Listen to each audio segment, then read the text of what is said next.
Daniel, ákvörðun að taka Giselle Thomas á í kringum mitt tímabil, hún borgaði sig í dag?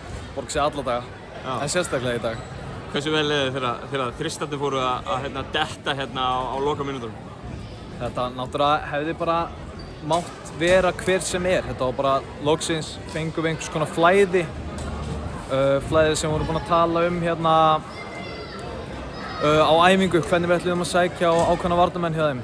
Og við fengum það bara loksins þarna og ég hef verið sáttur með hvaða skotnað sem bara á þessum stað. Bara við fengum þessa róteringu loksins að það skipti máli, sko.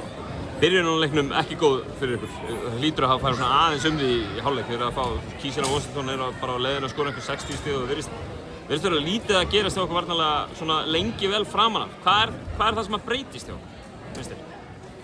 Bara eitthvað svona sense of urgency, bara kviknar á einhverjum rofa, þú veist, bara við gáum þeim líka tækifæri á að skora 50 stig í deildarleiknum hér. Svo mættum við varnarlega í seinni. Við töluðum bara það í klefanum að það er hægt að mæta bara, en við spiluðum 40 mínútur í röð þar sem við leyfðum bara Keflavík að gera nákvæmlega það sem þær vildu, 20 á þeim og 20 hér.